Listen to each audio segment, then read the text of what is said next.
Yo, what is going on, Guardians, and welcome back to another Destiny 2 gameplay video. Hey, in this video I'm going to be showcasing a complete and total support build. So kind of dove deep into this support role here in PvP today. I spent a lot of time, several hours, playing around with this build, sort of like a Valkyrie build of some kind, I guess. By the way, if there was a mic spike there, I apologize. My elbow bumped the mic. My bad. Anyways, yeah, it was a lot of fun, actually. So I got several highlights in here. Let me explain to you, let me break down for you what this build entails. So obviously, first and foremost, Lumina. So we got Lumina in the primary kinetic slot. And if you don't know what Lumina is, new exotic hand cannon, blah, blah, blah. Healy orbs, pew pew, shoot at teammates. So there's that. And then on top of that, I'm also using my Epicurean with Demolitionist in the special slot. Because as Demolitionist, and I'm running Attunement of Grace. Now with Attunement of Grace, I have grenades that I can convert into health orbs. So I can toss those down, it'll heal my allies and myself in a pinch, and give us an overshield.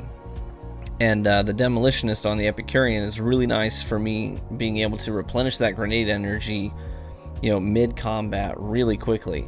So I've always got these healing grenades available to me, and you're gonna see a lot of instances in this gameplay where I'll be in a fight and the guy will have me, he'll have me on the ropes.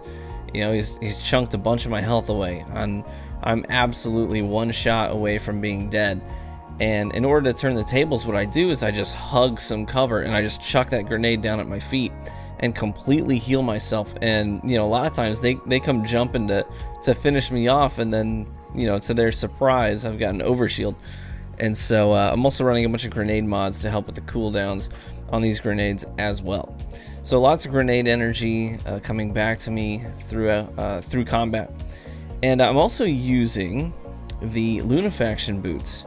So with the Lunafaction boots, it reloads my weapons when I'm standing in a rift of any kind, you know, whether it's my healing or empowering or my Well of Radiance. It's going to reload my weapons.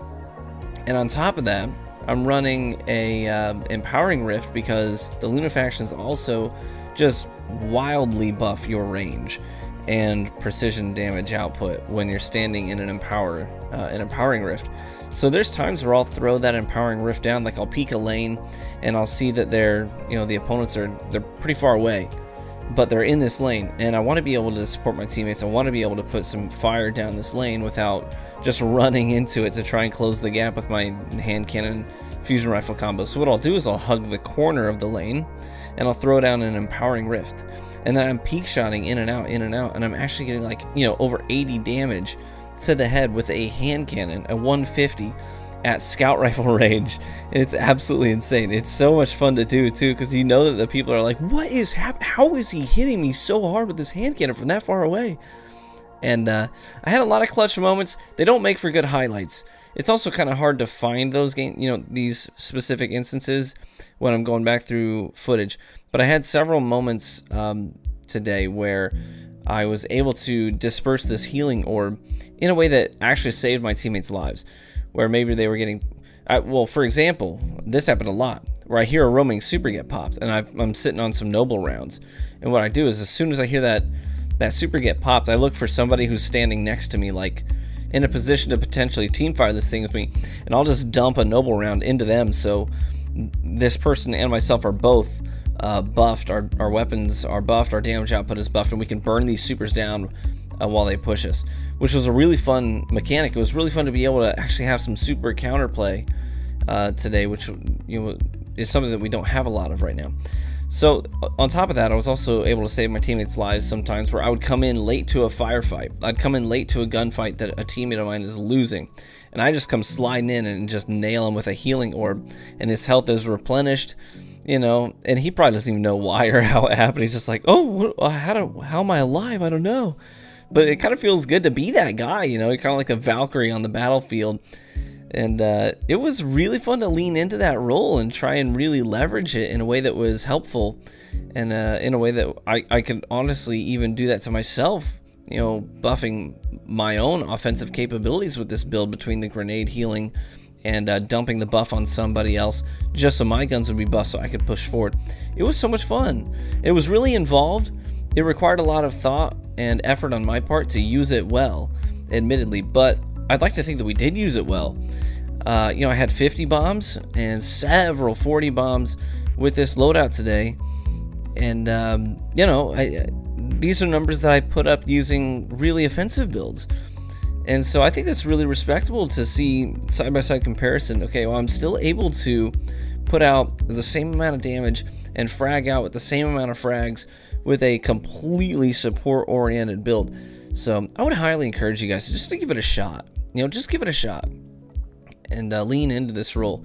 See how you might be helpful to your teammates in such capacity. Now, the one drawback, the one thing that I'm not sure yet how I feel about it is, in a lot of RPGs, when you have a healer-based class, and this isn't man, I don't want to sound pretentious or like I'm condescending towards support-oriented players, but the barrier to entry for those types of characters in RPGs tends to be a little bit lower. So if you're not that skilled in the PvP aspect of things, it's you can at least be helpful by picking a support-based character and helping your teammates out in a wide variety of ways.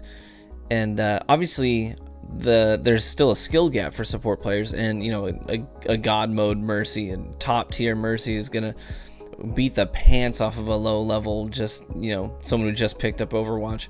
Same thing with a Lucio. And you know, also other RPG games, you know, or role-based games as well. And that's not really the case with Lumina, because Lumina, you have to be killing people.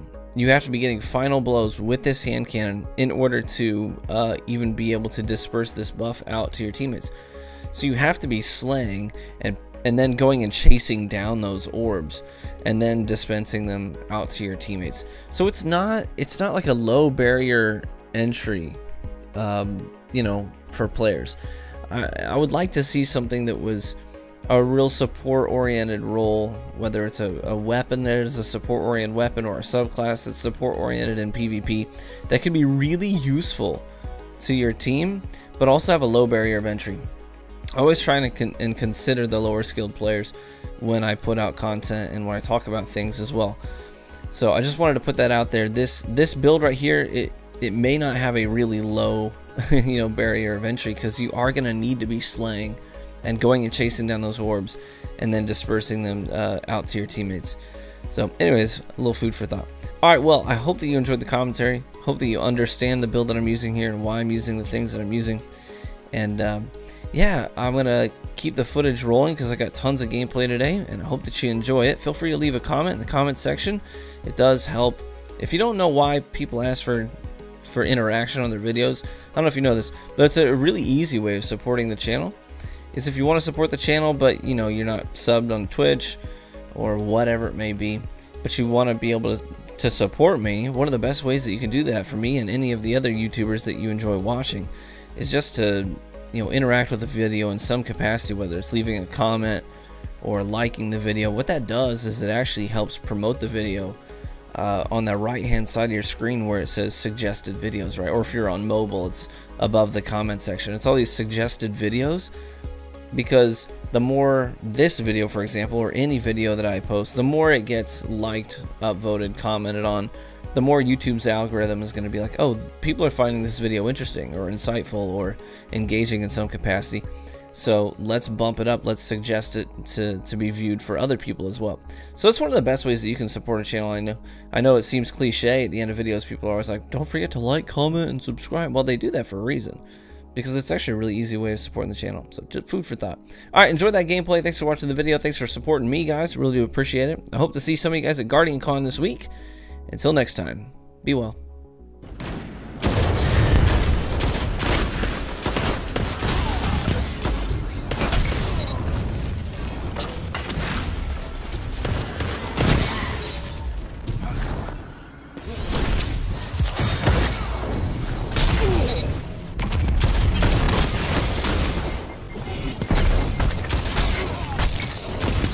For one.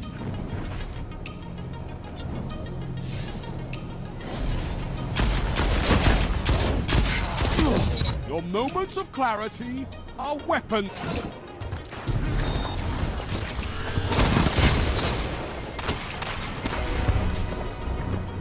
Zone B captured. You have advantage. 5 minutes.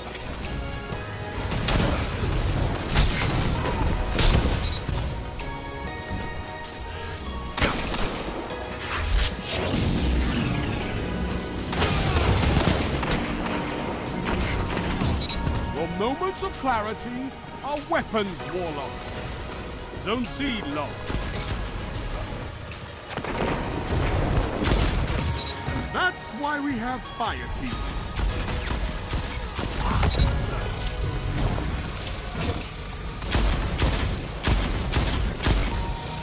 Zone A captured. You have advantage.